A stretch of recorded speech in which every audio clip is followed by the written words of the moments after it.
అధ్యక్ష, మంత్రి గారు సమాధానం చెప్పారు, కానీ కొన్ని సత్యదూరమైన అంశాలను మాట్లాడారు అధ్యక్ష. అందుకే నేను లేదు చెప్తాను. గత ప్రభుత్వంలో 4,000 కోట్లు బకాయి ఉందన్నారు, అది వాస్తవ విరుద్ధం అధ్యక్ష. గత ప్రభుత్వంలో, ఎందుకంటే నేను ఆ రోజు విద్యాశాఖ మంత్రిగా ఉన్నాను కాబట్టి దయచేసి నేను ఇంటర్వ్యూ అవుతున్నాను అధ్యక్ష.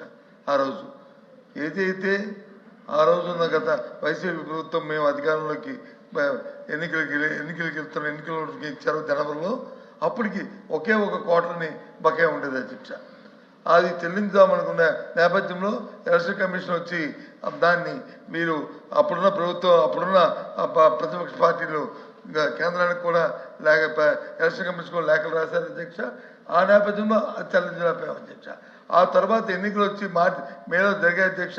అంతవరకు కూడా మార్చిలో ఇవ్వాల్సిన కోటలు ఇవ్వలేదు, మేలో ఇవ్వాల్సింది ఆ 2 కోటలు తప్ప, ఆ 2 కోటలు తప్ప ఈ మాత్రం అప్పుడు ప్రభుత్వం వచ్చి అప్రూవ్ చేసుకుని వచ్చాం అధ్యక్ష. ఆ తర్వాత ఇప్పుడు వచ్చిన సుమారు 6 కోటలు, మొత్తం 6, 2 కలిసి 8. ఈ 8కి ఈ ప్రభుత్వం వచ్చిన తర్వాత అంతకుముందు 700 కోట్లు ఇచ్చారు అధ్యక్ష. ఆ తర్వాత నిన్న బీఆర్ఓ రిలీజ్ చేశారు అధ్యక్ష, ఇంకో 1200 కోట్లకి, అంటే 3 కోటలకి ఇవ్వడానికి వచ్చేసి ఇంకా 5 కోటలు ఇంకా బకాయి ఉన్నాయి అధ్యక్ష. దయచేసి మా సభ్యుడు అడిగింది ఏంటంటే ఈ 5 కోట్లది దాన్ని ఎప్పుడు లోపల ఇస్తారు, ఏదైనా మీరు సమాజం డేట్ని ఏమైనా స్పెసిఫై చేస్తారా అని అడిగారు అధ్యక్ష.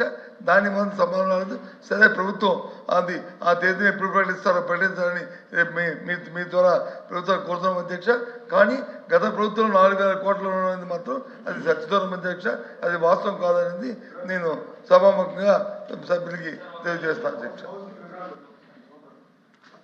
అధ్యక్ష, ఎందుకంటే గత సభలో నేనున్న అధ్యక్ష, అసెంబ్లీలో మంత్రిగా చేసిన దానికి కొన్ని శాంటిటీ ఉండాలి అధ్యక్ష. అంటే ఇక్కడ సబ్జెక్ట్ వేరే దానికి వెళ్తున్నాను అధ్యక్ష, ఒకటి పర్మిట్ చేయాలి. వారు మున్సిపల్ శాఖ మంత్రులుగా ఉన్నప్పుడు అన్నా క్యాంటీన్ల గురించి నేను మా రామానాయుడు గారు పేరు మీ ఇష్టమైన పేరు పెట్టుకోండి, అన్నా క్యాంటీన్ మూసేయద్దంటే అన్నా క్యాంటీన్ మూసేయమని చెప్పి సభ సాక్షిగా చెప్పి నిలబడలేని వ్యక్తులు అధ్యక్ష. ఉండండి, నేనే చెప్పాను చైర్మన్ గారికి, నేను డివియేట్ అవుతున్నానని చెప్పాను.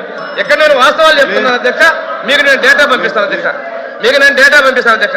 ఎస్, రికార్డ్స్ అండి నేను మాట్లాడుతుంది, రికార్డ్స్ మాట్లాడుతున్నా.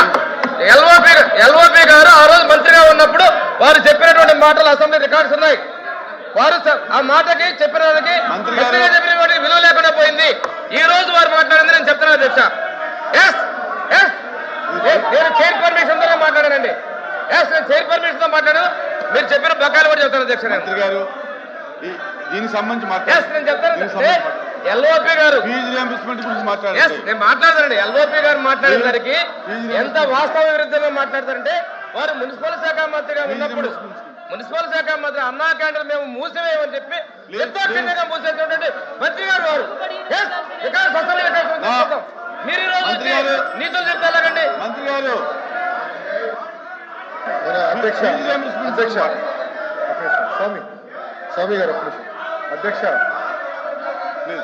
అధ్యక్ష అధ్యక్ష అధ్యక్ష అధ్యక్ష ఇది గౌరవ సభ్యులు లీడర్ ఆఫ్ అపోజిషన్ గారు బకాయిలు లేవని ఆయన సమాధానం చెప్పారు అధ్యక్ష.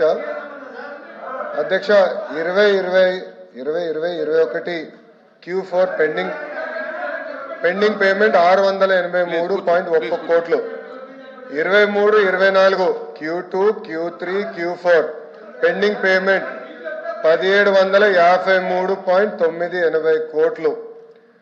అదేవిధంగా 23-24 మీరు ఒక్కసారి కానీ చూస్తే దాంట్లో MTF ఎరియర్లు కానీ ఇది తీసుకున్న సుమారుగా అక్కడ ఒక MTFఏ 895 కోట్లు అధ్యక్ష. అధ్యక్ష వీళ్ళు ఏం చెప్తున్నారంటే గతంలో ఉన్నాయన్నీ క్లియర్ చేసామంటున్నారు. ప్రభుత్వం మారే సమయానికి 645 కోట్లు పెండింగ్ ఉంటే అది క్లియర్ చేయలేదు అధ్యక్ష. ప్రభుత్వం పూర్తి చేయనండి, పూర్తి చేయనండి సార్, పూర్తి చేయనండి. ఎందుకు కంగారు పడుతున్నారు? సబ్జెక్ట్ మారుతున్నాను. It is matter of record. కావాలంటే నేను హౌస్ లో టేబుల్ చేస్తాను. నేను రికార్డు చెప్తున్నా సార్, ఇక్కడ రికార్డు చెప్తున్నా, నేను వాస్తవాలు మారుతున్నా. I put part of the house, నాకు అలాంటి ఇష్యూ ఏం లేదు.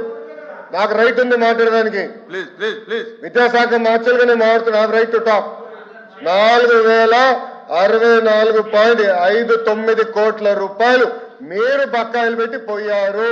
It is matter of record. నేను హౌస్ లో టేబుల్ చేస్తాను. Are you ready? Are you ready? I table it in the house.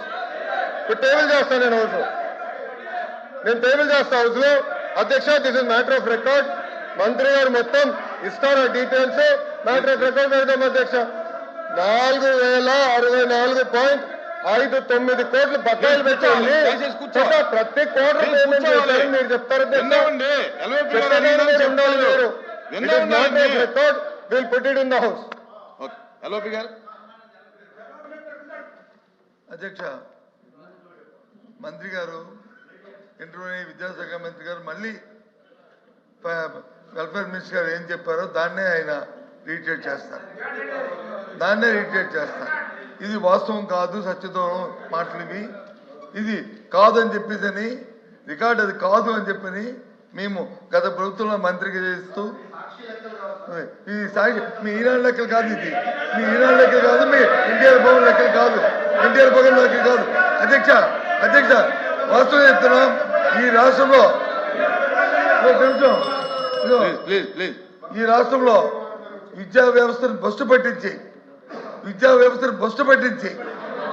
వ్యవస్థ వాళ్ళు ప్రాపకం కోసం, వాళ్ళు పొగడ కోసం ఇందాక వచ్చి నాడు నేలలో ఎందుకని మాట్లాడారు సార్ అధ్యక్ష? నాడు నేలలో ఫినిషింగ్ అవుతున్న స్కూల్ని చేయాలనే బాధ్యత అధ్యక్ష. ఆ చేయవలసిన బాధ్యత అధ్యక్ష.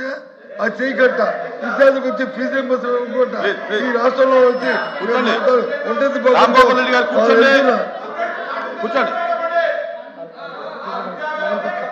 వాళ్ళ నేపథ్యంలో గత ప్రభుత్వంలో వచ్చి బకాయిలు పెట్టి ఈరోజు వచ్చి ఈ రకంగా చేస్తూ విద్యా వ్యవస్థ బస్సు పరిస్థితి నేపథ్యంలో అధ్యక్ష ఈ ప్రభుత్వంలో న్యాయం జరుగుతుంది, విద్యా వ్యవస్థ వచ్చి మనుగడ పొందుతుందని ఏ విధంగా ఏ ఒక్క ప్రజలకు కూడా విశ్వాసం లేదు అధ్యక్ష. వాళ్ళు ఏ అబద్ధాలు చెప్పుకుంటారో ఏమి చెప్పుకోమని అధ్యక్ష. ఎందుకంటే ప్రభుత్వంలో వాళ్ళు చేసి ఉండి కూడా ఇంత బ్లంట్గా ఆ రకంగా ఆ సత్యదూరం మాట్లాడుతుంటే రికార్డు చెప్తాను.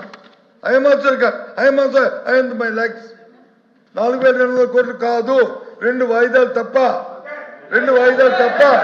కాదు. తెలియండి అధికారి పేరు నేను వస్తాను, మీటింగ్ నేను వస్తాను, సమావేశం నేను వస్తాను. మీ మంత్రి గారిని సమావేశం పెట్టండి, మేము వస్తాం. సమావేశంలో మంత్రిగా మా అధికారులు మా ముందు చెప్పండి, వ్యవస్థలు చెప్పండి. కాబట్టి ఇలాంటి సత్యదూరం మాట్లాడడానికి ఈ రాష్ట్రంలో కష్టపడుతున్న విద్యా వ్యవస్థని మరి మీరు చేస్తున్న దాన్ని నిరసనగా ఇందాక ఇంకో మాట కూడా అన్నారు. నిన్న ఒక మంత్రి గారు ఇవాళ పత్రిక చెప్పాను, నిన్న కూడా కాదు వీళ్ళకంటే వాకౌట్ చేయడం ప్యాషన్ అంట. ప్యాషన్ కాదు అధ్యక్ష. వినండి దయచేసి కోపుకుని వినండి. ప్యాషన్ కాదు, మీరు చేస్తున్న ప్రజలకు చెప్పి కనీసం ఈ సభలో జరుగుతున్న చర్చతోనే దానికి న్యాయం చేయాలని కోరికతో ప్రజలకు రిజిస్టర్ అయితే మీకేదో జ్ఞానం దొరుకుతుంది, భగవంతుడు వచ్చి మీకు మంచి జ్ఞానం ఇస్తారని మేము అనుకుంటాం తప్ప మాకే ప్యాషన్లో మాకేమి ఏవైతే దిగోసం మాకు లేవు.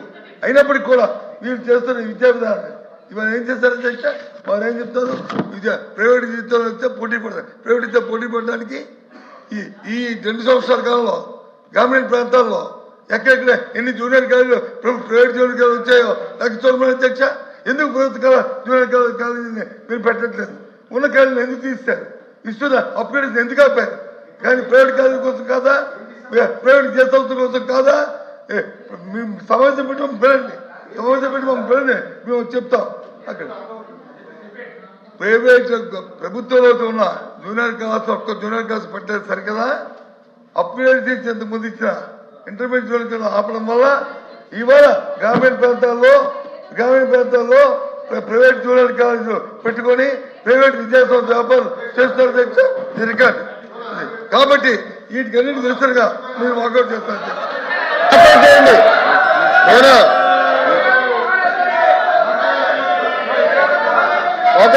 సార్ తలుపు ఇక్కడ ఉంది, తలుపు మీ ముందర ఉంది, వెనకాల కాదు. వెళ్ళండి వాస్తవాలు తెలుసుకోండి అధ్యక్ష అధ్యక్ష అధ్యక్ష నిజం అనేది కొంచెం చేదుగా ఉంటుంది అధ్యక్ష, అబద్ధం తీయగా ఉంటుంది అధ్యక్ష. అబద్ధాలు చెప్పి వాళ్ళు బయటకు పోతున్నారు అధ్యక్ష. అధ్యక్ష నేనేం చెప్పాను, it is going to be matter of record. 4,000 కోట్లు పెండింగ్ ఉందని గౌరవ మంత్రి గారు స్వామి గారు, నేను విద్యాశాఖ మార్చలుగా సోషల్ వెల్ఫేర్ మంత్రిగా మేము చెప్పాము. It is no matter of record. ఆ వివరాలన్నీ కూడా మేము హౌస్కి ఇస్తాం, దానిపైన డిస్కస్ చేయమని. నంబర్ 1. నంబర్ 2, గౌరవ మంత్రి గారు ఏమన్నారు, ఇంటర్మీడియట్ మేము ఫోకస్ చేయటం 70,000 మంది విద్యార్థులు ప్రభుత్వ జూనియర్ కాలేజీలో పెరిగారు అధ్యక్ష. అది ప్రభుత్వానికి ఉన్న చిత్తశుద్ధి. బొత్స గారు మాట్లాడుతున్నారే, వాళ్ళ అధికారులు ఉన్న 5 సంవత్సరాలు కనీసం పుస్తకాలు ఇవ్వలేదు అధ్యక్ష. ఇంటర్ పిల్లలకి పుస్తకాలు ఇవ్వలేదు, బ్యాగ్స్ ఇవ్వలేదు, మధ్యాహ్న భోజనం పథకం వాళ్ళు రద్దు చేసిపోయారు అధ్యక్ష. వాళ్ళు మమ్మల్ని అడిగే నైతిక హక్కు లేదు అధ్యక్ష. మధ్యాహ్న భోజన పథకం మేము అమలు చేస్తున్నాం, ఇంటర్ పిల్లలకి పుస్తకాలు మేము ఇస్తున్నాం. ఇంటర్ పిల్లలకి ఇప్పుడు సెపరేట్ గా ట్రైనింగ్ ప్రోగ్రామ్ పెట్టి 100 డే యాక్షన్ ప్లాన్ పెట్టి 10th క్లాస్ పిల్లలకి ఇంటర్ క్లాస్ పిల్లలు పెట్టి ప్రైవేట్ రంగంతో ధీటుగా మేము పోటీ పడాలి లక్ష్యంతో మేము ఉన్నాం అధ్యక్ష. అది మా లక్ష్యం అధ్యక్ష. వాస్తవాలు వినకుండా వాకౌట్ చేస్తాను, అదే నేను వాళ్ళకి ఫ్యాషన్ అధ్యక్ష. ఫ్యాషన్ అందమో ఫ్యాషన్ అందమో నాకు తెలియదు అధ్యక్ష. ప్రతి దానిపైన వాకౌట్ చేస్తారు, మీరు గమనించండి దయచేసి. ప్రతి దానిపైన ఈ తలుపు నుంచి వెళ్తారు, హాయిగా టీ తాగుతారు, మళ్ళీ అదే తలుపు నుంచి ఇటు వచ్చి ఇక్కడ కూర్చుంటారు. అరే నిజంగా చిత్తశుద్ధి ఉంటే సమాధానం చెప్పుండొచ్చు. మాకు చిత్తశుద్ధి ఉంది కనుకనే ఈరోజు మేము నుంచుని మేము సమాధానం ఇవ్వగలుగుతున్నాం. సమస్యలు ఉన్నాయి లేదా నేను అన్నట్లా, కానీ వినేదానికి సిద్ధంగా ఉన్నాం, పరిష్కరించడానికి సిద్ధంగా ఉన్నాం. గతంలాగా నోరు మూసేదానికి కాదు మేము ఇక్కడ ఉంది, మేము చర్చించేదానికి ఉన్నాం అధ్యక్ష. పరదాలు కట్టుకుని మేము తిరగట్లేదే. ఈ రోజు మేము అసెంబ్లీకి వస్తున్నారు, గౌరవ ముఖ్యమంత్రి గారు వస్తుంటే ప్రజలు నవ్వుతా చేయి ఊపుతున్నారు. గత ముఖ్యమంత్రి గారు పరదాలు కట్టుకుని పోలీసులు పెట్టి 3,000 మంది పోలీసులు పెట్టేవారు ఈ రోడ్ల పైన. ఒక యుద్ధ వాతావరణం వచ్చినంత ఫీలింగ్ ఉండేది. ఇప్పుడు ప్రశాంతంగా హాయిగా తిరగెళ్తున్నాం. ఇది మా ప్రభుత్వానికి ఉన్న చిత్తశుద్ధి అధ్యక్ష. అధ్యక్ష మీరు దయచేసి ఎల్ఓపి గారిని రమ్మని చెప్పాలి అధ్యక్ష. ఇష్యూ మేము డిస్కస్ చేయాలి అధ్యక్ష. ఆయన ఆరోపణలు చేసి బయటకు వెళ్తాం కాదు, it is matter of record. మా దగ్గర ప్రూఫ్ ఉంది. ఇంటర్ గురించి ఆయన ఆరోపణలు చేశారు, 70,000 మంది విద్యార్థులు పెరిగినాయి అధ్యక్ష. వాళ్ళ అధికారులు ఉన్నప్పుడు 12 లక్షల మంది విద్యార్థులు ప్రభుత్వ పాఠశాలకు దూరం అయ్యారు అధ్యక్ష. ఇవన్నీ ప్రశ్నించే హక్కు నాకు ఉంది అధ్యక్ష. ఆయన సింపుల్గా వాకౌట్ చేసి పారిపోతున్నారు. రమ్మని చెప్పండి అధ్యక్ష. చిత్తశుద్ధి ఉందంటే చర్చించాలని, హౌస్కి రమ్మని చెప్పాలని మీ తరఫున కోరుతున్నాను అధ్యక్ష.